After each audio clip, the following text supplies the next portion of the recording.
Insane Robots is the first game on Gold for December on the Xbox One.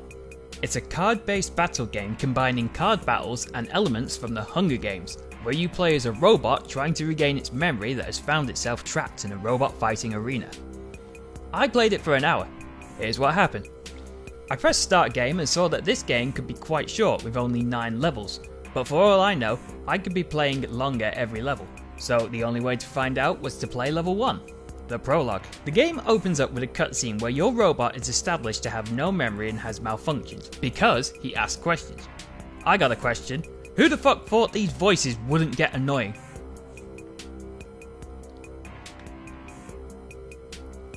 Once the cutscene finished, I found myself on the first map of the game. We meet a character called Spark, who calls us a hero, and we learn our robot is called Franklin. Before any plot can be explained further though, you are attacked by sentry bots and start the tutorial. You can use the right stick to look around the map and move around the map by selecting a hexagon to move to with the left stick and A button. Once you approach an opponent, you can attack your opponent. At the beginning of a fight, the robot to initiate the fight goes first. 4 tokens are drawn and you get 1 action point. The action points you receive are based on the turn number. So for example, if you're on round 3, you get 3 action points. With 1 action point, we can use it to play a token, depending on the token price, or to draw a new one. The first token we are introduced to is the attack token. In order to attack, you need to equip 2 attack tokens, which gives you an attack value. The value is determined by the number of yellow bars on each of the tokens, which is a maximum of 5. Once 2 tokens are equipped, the value is the total of the 2 tokens combined. Then, you can use 3 action points to launch your attack, reduce your opponent's health to 0, and you win. 1 sentry down, on to the next one. In this fight, we learn about defense tokens. They work on the same premise as attack tokens, but with a difference. While you have an active defense, any attack you receive is first taken off your defense total before it affects your health.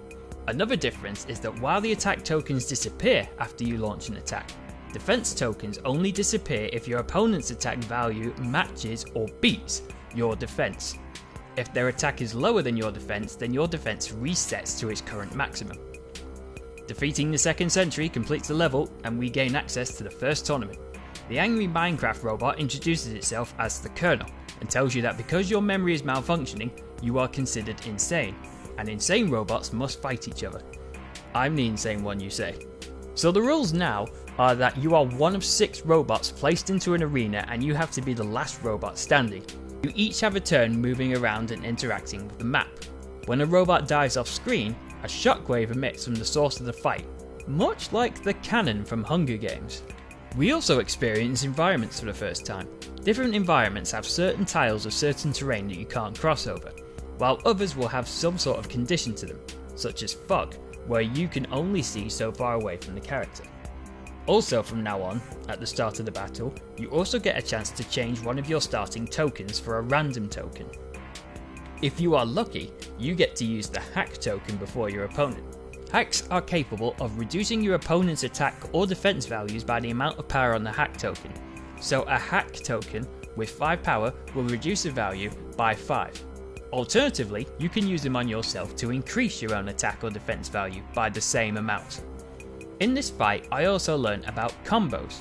Comboing is where for 1 action point, you can combine 2 of the tokens in your hand together to create a new token. There are a handful of combos, but most of them will make an already existing token. So if you didn't draw the token you need, it could help you out. Scrap, the equivalent of currency, also plays a bigger part now. You can use scrap to buy upgrades for your robots, ranging from increased stats to be able to move across certain terrains you couldn't before, and even turn invisible. There are a number of ways to acquire scrap. You can find it scattered around the maps, potentially be rewarded it for multiple choice encounters, or on the corpses of defeated robots, but the main method is by battling. When you win a fight, you gain whatever scrap the robot was carrying, but you also get varying amounts of scrap for every hit you land on your opponent, plus a fixed 100 for every hit you land after their health has reached 0. I have to say, I like the idea of being awarded for being overly violent to my opponent. Once the enemy was defeated, I had won the tournament and I had one final chance to spend any scrap I got before the rest of it was donated to the Colonel and I moved on.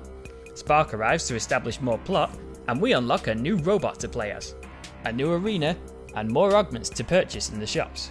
Tournament 2, I decide to try out the new robot.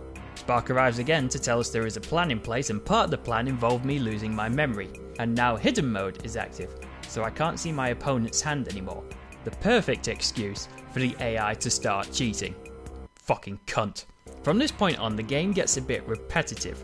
Go to a new tournament with a new map, fight enemies that are increasing in strength, learn about new tokens, unlock new robots and upgrade them, and learn more about the plot. Rinse, repeat. I'd just be repeating myself if I was carrying on talking about what happened during my hour.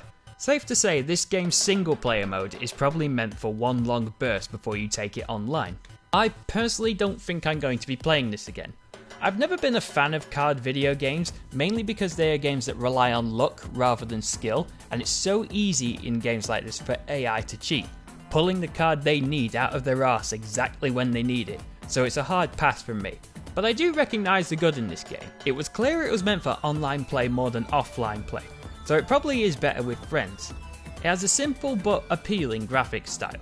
The rules aren't hard, and if you do forget any of it, there is a help button you can access during fights to help you out. The game itself is nothing spectacular, but it is a boredom killer, at least for a bit.